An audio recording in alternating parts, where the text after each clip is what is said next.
So for my eMagine project, I decided to do a typography piece. So for my plan, for week one, I was just supposed to figure out a topic and get a reference photo. And at first I was gonna add some text, but I didn't really get to that in the first week because I was kind of undecisive in the beginning, but finally decided on one. And then week 2 through 4, I just worked on it, add text, colored it, edited it, all the above. And so this is my third year of doing typography for eMagine. So I've kind of got a process already going. I kind of already knew what I was doing and could take things that I've learned from previous years to this project and kind of apply what I've learned. So for my process, the first thing that I did was get a reference photo. And this is the reference photo that I made. I decided I wanted to do a personal piece of me and my grandpa side by side. And so I made this in Photoshop. And it's always good to get a good reference photo first. That way you know where your text is going and how to manipulate it to make this.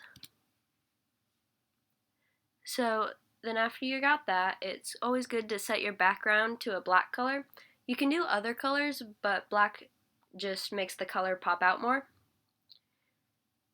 And then in Photoshop, so this whole project I made it within Photoshop, and the 3 major tools I used was the pen tool, text tool, and the color tools that come with it.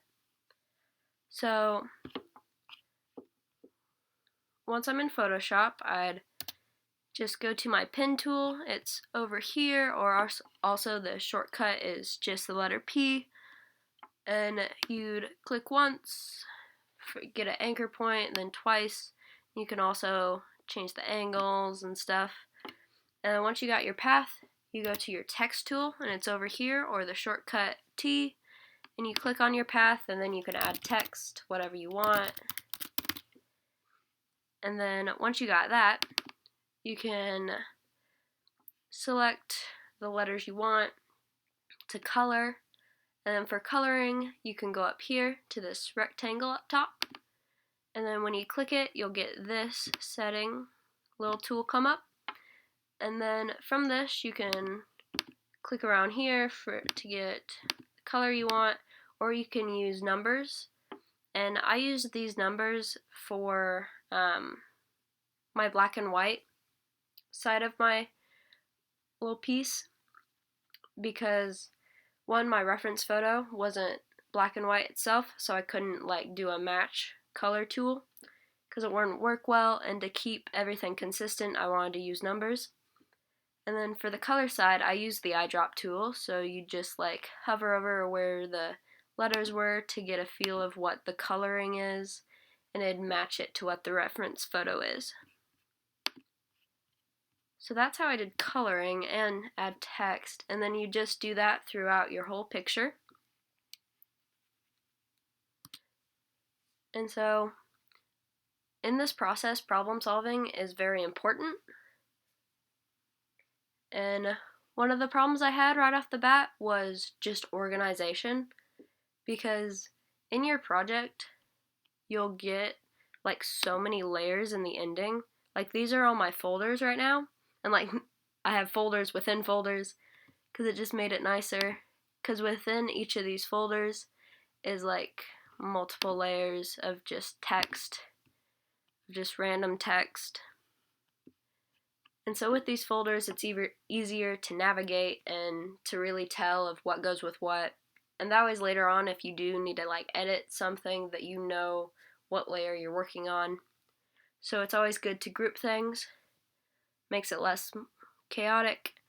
And then another thing, I found out that it's good to check along the way, because certain things, especially major problems, if you check along the way, you can eliminate those. That way later on you don't have to go back and edit it. You can kind of just edit it as you go. So it saves time too. And then also, once in a while, I had the problem of Adobe freezing on me. And So that's why it's good to always save, because if you don't, it could delete your progress, and that is no good. So this is my progress I made on my project. So I started with him, and I continued around the face, and then I went on to me, and then came my final result.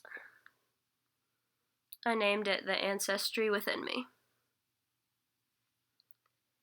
And I did him in black and white because I wanted it to symbolize the past generations, and then did me in color to symbolize future generations. And yeah, so for an overview, it's good to be patient with Adobe because it'll lag and freeze, and its different operations sometimes get in the way. So it's good to just be patient with Adobe, and also trust the process because sometimes adding a bunch of text to the photo can get kind of tedious, but just stick with it and you'll get the big picture soon. Also, it's good to pay attention to different little details as well, like word size.